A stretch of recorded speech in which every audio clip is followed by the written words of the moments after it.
चलिए इस वीडियो में हम लोग हिंदी के सभी चैप्टर का भावार्थ देखते हैं और जो भी भावार्थ का क्वेश्चन होगा वो इसी वीडियो से आएगा, इसलिए इसको अच्छे से देख लें आप। एक भी भावार्थ का क्वेश्चन आपको उसका नहीं छूटेगा और भावार्थ कैसे लिखते हैं आप इस वीडियो में सीख भी जाएंगे। तो चलिए देखते हैं। काव्य खंड का पहला चैप्टर है हमारा राम नाम बिनु, जो कि है जिन्होंने गुरु नानक ने लिखा हुआ है। तो आइए देखते हैं उनके हम कैसे उसको अर्थ स्पष्ट करेंगे, कैसे उसका भावार्थ व्याख्या करेंगे। आइए देखते हैं। पहली लाइन है जिसकी हमको व्याख्या करनी है कि राम नाम बिनु अरुझ मरे।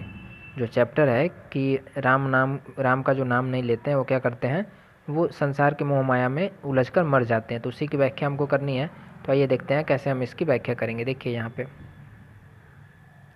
ये आपका है,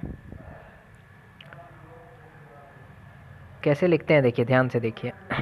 पहले हम क्या करते हैं कि हर व्याख्या में पहले हम लिखते हैं कि प्रस्तुत पद्यांश, जो प्रस्तुत पंक्ति भी लिख सकते हैं हम, कि प्रस्तुत पंक्ति हमारी पाठ्य पुस्तक हिंदी साहित्य के महान संत कवि गुरु नानक के द्वारा लिखित है।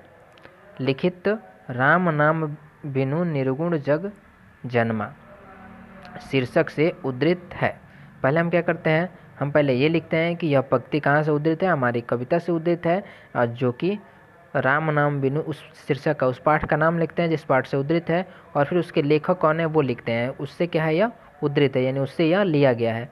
और उसमें इन्होंने इस पंक्ति में उन्होंने क्या बताया है, देखिए। गुरु नानक निर्गुण निराकार ईश्वर के उपासक तथा हिंदी की निर्गुण भक्ति धारा के प्रमुख कवि हैं। यहाँ राम नाम की महत्ता पर प्रकाश डालते हैं। यहाँ उन्होंने क्या किया है, राम नाम की महत्ता पर प्रकाश डाला है। ये तो हो गया, आपको इसी हर व्याख्या में लिखना है, इतनी बात हर व्याख्या में लिखना है। पहले आपको क्या लिख देना है कि प्रस्तुत पंक्ति हमारी पाठ्य पुस्तक हिंदी के चैप्टर या शीर्षक राम नाम बिनु निर्गुण जग जन्मा से लिया गया है, जिसके लेखक कौन है, कवि गुरु नानक है। और इस पंक्ति के द्वारा उन्होंने क्या बताया है, राम नाम की महत्ता पर प्रकाश डाला है। ठीक है, अब आगे हम अपनी बात लिखेंगे। आगे देखिए, आगे क्या लिखेंगे हम,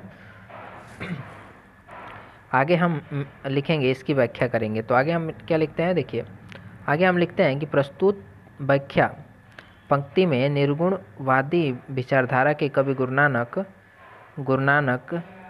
राम नाम की महिमा गरिमा मानवीय जीवन में कितना है उसका उजागर सच्चे हृदय से किए हैं। कवि कहते हैं कि राम नाम का अध्ययन, संध्या वंदना, तीर्थाटना, रंगीन वस्त्र धारण, यहाँ तक कि जरा जूट बढ़ाकर इधर उधर घूमना, ये सभी भक्ति भाव के बाह्य अंडाम्बर हैं। मतलब कि जटा बढ़ा लेना, जनेऊ पहनना, ये सब क्या है, बाह्य अंडाम्बर है, मतलब दिखावा है। इससे जीवन सार्थक कभी भी नहीं हो सकता है। राम नाम की सत्ता को स्वीकार नहीं करते हैं तब तक मानवीय मूल चेतना का उजागर नहीं हो सकता है। राम नाम के बिन बहुत से संसारिक कार्यों में उलझकर व्यक्ति क्या होता है, खुद को समाप्त कर लेता है, अपनी जीवन लीला समाप्त कर लेता है। देखिए, हमको जो ऊपर वाली जो लाइन है, ये जो लाइन हम बताए हैं, ये सब में लिखना है और यही मेन है। इसको अगर आप अच्छे से लिख देते हैं, फिर नीचे आप जो चाहें उस पंक्ति के बारे में लिख दीजिए कि उस पंक्ति में क्या कहा गया। हम इसको ऐसे भी लिख सकते थे कि जो प्रस्तुत पंक्ति है इसमें कवि ने ये बताया है कि राम नाम जीवन के लिए बहुत ही आवश्यक है। जो लोग राम नाम लेते हैं उनका जीवन, उनकी जीवन क्या होती है, सार्थक हो जाती है और उन्हें अंत में प्रभु प्राप्त हो जाते हैं और वह क्या होते हैं, प्रभु के साथ एकाकार हो जाते हैं। तो ऐसी भी हम बात लिख सकते थे इसमें, उससे कोई दिक्कत नहीं है। लेकिन जो ऊपर वाली लाइन है वो इस तरह लिखना ज़रूरी होता है कि कहाँ से लिया गया है, कौन इसके लेखक हैं और इस पंक्ति में उन्होंने क्या प्रकाश डाला है, क्या बताना चाहा है, इस तरह लिखना ज़रूरी होता है। तो ये आपका पहला क्वेश्चन हो गया। आइए अगला क्वेश्चन देखते हैं। अगला जो हमारा ये क्वेश्चन था कि कंचन माटी जाने। तो कंचन मतलब सोना होता है, माटी जाने मतलब कंचन को भी जो, सोना को भी जो माटी जाने, उसी के बारे में इन्होंने बताया हुआ है। तो चलिए आगे हम इसकी व्याख्या करते हैं। देखिए, इसमें भी वही बात लिखा गया है, पहली जो बात है हम वही लिखा गया है। देखिए कि प्रस्तुत पंक्ति हमारी पाठ्यपुस्तक हिंदी साहित्य के जो नर दुख में दुख नहीं माने शीर्षक से उद्धृत है। प्रस्तुत पद्यांश में निर्गुण निराकार ईश्वर के उपासक गुरु नानक सुख दुख में एक समान उदासीन रहते हुए लोभ और मोह से दूर रहने की सलाह देते हैं। ये बात उन्होंने इसमें हम लोगों ने लिख दिया। अब इसकी व्याख्या करेंगे, जो चाहें वो कर सकते हैं। कि कंचन माटी जाने, तो वह पंक्ति हमको याद होना चाहिए, वो कविता का वह पंक्ति याद होना चाहिए, क्या उन्होंने कहा है। तो चलिए उसमें हम देखते हैं क्या कहा गया है। देखिए इसमें कहा गया है कि प्रस्तुत व्याख्या पंक्ति में कवि ब्रह्म को पाने के लिए सुख दुख में परे होना परम आवश्यक मानते हैं। वे कहते हैं कि ब्रह्मा को वही प्राप्त कर सकता है जो लोक मोह ईर्ष्या देश काम क्रोध से परे हों। जो व्यक्ति सोना को अर्थात धन को भी मिट्टी के समान समझकर परम ब्रह्म की सच्चे हृदय से उपासना करता है, वही परम ब्रह्म को जा सकता है, यानी वही ब्रह्ममय हो सकता है, वही ब्रह्म को पा सकता है। जो प्राणी सांसारिक विषयों में आसक्ति रखता है उस प्राणी में ब्रह्मा का निवास नहीं होता है। तो इस तरह हम इसकी व्याख्या कर दिए। अब अगला क्वेश्चन देखिए। अगला है कि हर्ष शोक ते रहे नियारो नहीं माना अपमाना। इसकी व्याख्या करनी है। तो आइए देखते हैं इसकी व्याख्या हम कैसे करेंगे। इसकी व्याख्या हम करेंगे, देखिए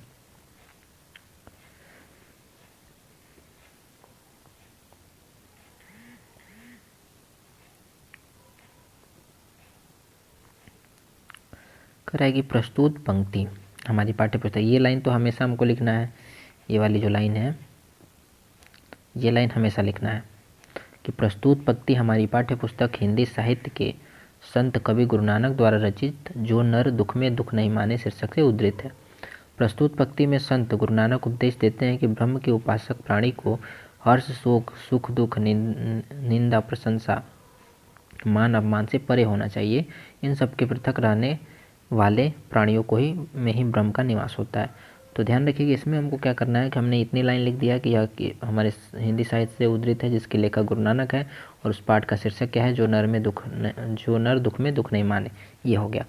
अब इसके बाद हमको ये लिखना होता है कि ये लाइन क्या बता रही है। तो इस लाइन में उन्होंने क्या बताया है कि उन्होंने उपदेश देते हुए बताया है कि जो नर क्या करता है, दुख में सुख में निंदा प्रशंसा मान अपमान में एक समान रहता है, उससे में ही ब्रह्म का निवास होता है। तो ये लाइन हम लिख देते हैं, यानी कि पहले हम उस जो लाइन है जो जहाँ से लाइन उद्धृत है वो लिखते हैं, फिर उसके बाद उसकी रचयिता कौन है वो लिखते हैं, किस पाठ से उद्धृत है वो लिखते हैं, फिर उसके बाद उस लाइन में क्या कह रहे हैं वो लिखते हैं। उसके बाद हम आगे की व्याख्या पाठ से मिला के करते हैं। तो देखिए आगे की व्याख्या फिर क्या कहा गया है, आगे है देखिए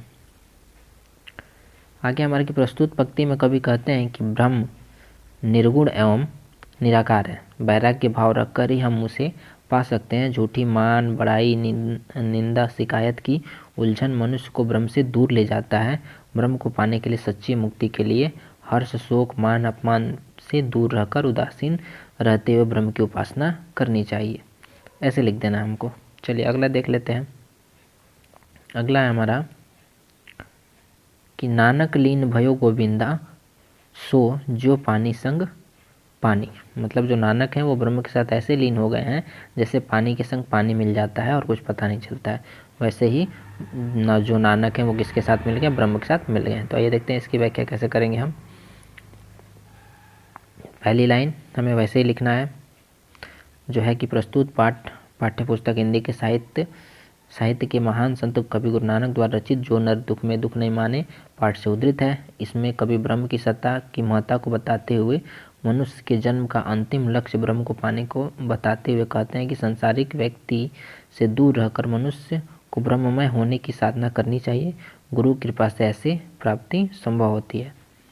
आगे वो कहते हैं कि प्रस्तुत व्याख्याएं पंक्ति के माध्यम से कवि कहना चाहते हैं कि मानव जीवन में ब्रह्म को पाने की सच्ची युक्ति अर्थात उपाय करना चाहिए। ब्रह्म को पाने का सच्ची युक्ति अर्थात उपाय करना चाहिए। पर ब्रह्म को पाना प्राणी का अंतिम लक्ष्य होना चाहिए। जिस प्रकार पानी के साथ पानी मिलकर एक समान हो जाता है, वैसे ही जीव को ब्रह्म के साथ मिलकर ब्रह्ममय हो जाता है। उसी तरह जीव जो है वो क्या होगा, ब्रह्म के सानिध्य में जाता है, तब वो ब्रह्ममय हो जाता है, यानी जीवात्मा जो है वो परमात्मा से मिल जाती है। ऐसे व्याख्या कर देंगे हम। चलिए अब हम अगला चैप्टर देखते हैं। अगला क्वेश्चन है हमारा कि मनुज भारती देख कोई को सकत नहीं पहचाना। मनुज भारती देखी को सकत नहीं पहचाना। स्वदेशी पाठ से है ये पंक्ति। तो हमें इसकी व्याख्या करनी है। तो देखिए इसकी व्याख्या हम कैसे करेंगे। पहले तो लिखेंगे हम कि क्या प्रस्तुत पंक्ति हमारे साहित्य की पाठ्य पुस्तक स्वदेशी शीर्षक पाठ पद से उद्धृत है। इसकी रचना किसने किया है। इसकी रचना देशभक्त भक्तकति बद्री नारायण चौधरी प्रेमघन द्वारा किया गया। इसमें कवि ने देश प्रेम की भाव को जगाने का प्रयास किया है। कवि ने स्वदेशी भावना जगाने की आवश्यकता पर बल दिया है। पश्चात रंग में रंग जाना कवि के विचार से दास्ता का निशानी है। तो आगे ये बताते हैं, कहते हैं कि प्रस्तुत व्याख्यान में कवि कहा है कि आज भारतीय लोग अर्थात भारत में निवास करने वाले मनुष्य इस तरह से अंग्रेजियत को अपना लिए हैं कि वे पहचान में ही नहीं आते हैं कि भारतीय हैं। लाइन में यही कहा गया है कि आज भारतीयों को देखकर पहचाना नहीं जा सकता कि वो भारतीय हैं। आज भारतीय वेशभूषा, भाषा, शैली, खान पान सब त्याग दिया गया है। विदेशी संस्कृति को सहजता से अपना लिया गया है। मुसलमान, हिंदू सभी अपना भारतीय पहचान छोड़कर अंग्रेजी अहमियत देने लगे हैं। पश्चात का अनुकरण करके लोग क्या हो रहे हैं, गर्वंती महसूस कर रहे हैं। तो ये लाइन ऐसी थी और इस लाइन को हमने इस तरह व्याख्या किया। अगला क्वेश्चन है, देखिए अगला पंक्ति है कि अंग्रेजी रुचि गृह सकल वस्तु देश विपरीत। इस लाइन की व्याख्या करनी है हमको। तो देखिए इस लाइन की व्याख्या हम कैसे करेंगे।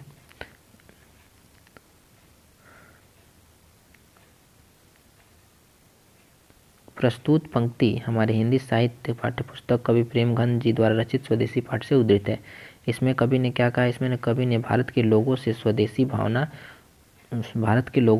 स्वदेशी भावना लुप्त हो गई है, ऐसा उन्होंने कहा है। विदेशी भाषा रीति रिवाज से इतना से नहीं हो गया है कि भारतीय लोगों का रुझान स्वदेशी के प्रति बिल्कुल ही नहीं है, सभी और मात्र अंग्रेजी का ही बोलबाला हो गया है। तो ऐसे हमको व्याख्या करना होता है।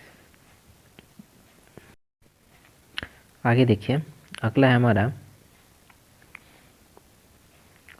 सदियों की ठंडी बूझी राख सुगबुगा उठी, मिट्टी सोने का ताज पहन इठलाती है। रामधारी सिंह दिनकर का लिखा हुआ कविता की ये पंक्ति है और इसको हमको व्याख्या करना है। तो आइए देखते हैं कैसे व्याख्या करेंगे। ध्यान रखिएगा, पहले हमको क्या करना होता है, जो पंक्ति होती है किस पाठ से है वो लिखना होता है, जैसे कि हम अभी तक बताते आ रहे हैं। तो देखिए कैसे लिखा गया है।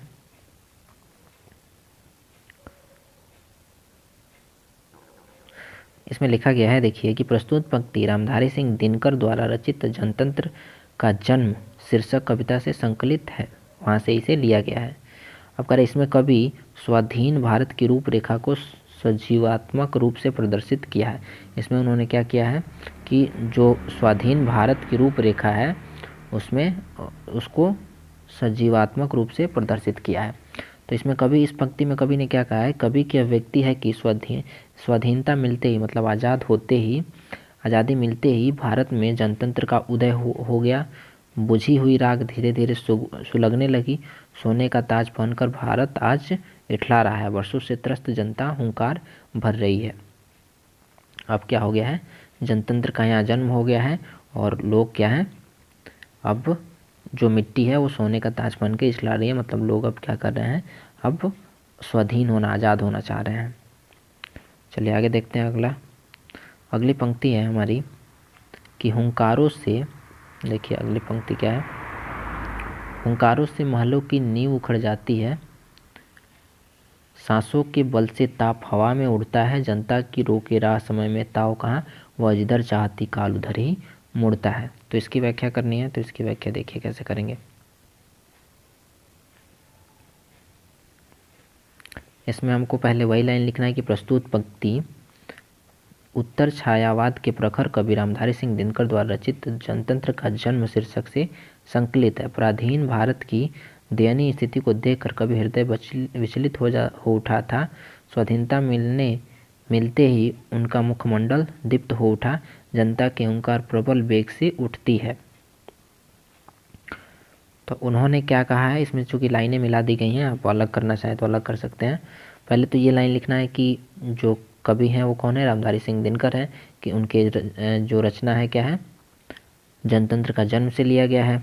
और इसमें उन्होंने क्या बताया है कि पराधीन भारत की दयनीय स्थिति को देखकर कभी क्या हो गए थे, विचलित हो गए थे, हृदय उनका विचलित हो गया था और जैसे ही आज़ाद हुआ उनका मुखमंडल क्या हो गया, दीप्त हो गया, जयमान हो गया। तो अब कह रहा है कि जनता अब क्या हो रही है, जनता की हुंकार प्रबल वेग से उठती है, सिंहासन की बात कौन कहे, धरती भी कांप उठती है, उसके सांसों से ताप हवा में उठने लगते हैं, जनता की रुख जिधर उठती है उधर ही समय भी अपना रुख मुख कर देता है। वस्तुतः यहाँ कवि कहना चाहते हैं कि जनता ही सर्वोपरि है, वह जिसे चाहती है राज सिंहासन पर आरूढ़ कर देती है। मतलब इन्होंने बताया है कि अब क्या है, अब वही होगा जो जनता चाहेगी, यानी अब जनता जग चुकी है, जनता में हुंकार भर रही है, अब वही चाहेगी और जनता जो चाहेगी वही राजा बनेगा। तो इस तरह हम इन पंक्तियों की व्याख्या कर सकते हैं। तो ऐसे ही सभी पंक्तियों की व्याख्या करनी है, जो भी पंक्तियाँ हैं बस आपको ये याद रखना है कि वह पंक्ति कहाँ से ली गई है। तो उसको सिर्फ लाइन लिखना है कि प्रस्तुत पंक्ति हमारे पाठ्यपुस्तक हिंदी के पाठ इतना से उद्धृत है। पाठ शीर्षक का नाम लिख दीजिएगा या पाठ भी लिख सकते हैं, इस पाठ से उद्धृत है, जिसके लेखक ये हैं, और उसके बाद उस पंक्ति में क्या बताया गया है, क्या कहना चाहा है कभी, वो लिख दीजिएगा। फिर उसके आसपास की जो पंक्ति होंगी उससे मिलता जुलता कुछ आप उसकी व्याख्या कर देंगे। तो ऐसे ही व्याख्या करना होता है, एकदम आसान है, बस आपको चैप्टर याद होना चाहिए कि ये लाइन किस चैप्टर से है। तो कविता अगर आप याद करके जाते हैं, कविता थोड़ा बहुत देख के जाते हैं तो आपको याद होगा, और उस पाठ के लेखक कौन है ये याद होना चाहिए, तब आप आसानी से भावार्थ लिख सकते हैं। तो चलिए बस इतना ही इसमें बताना था इस वीडियो में।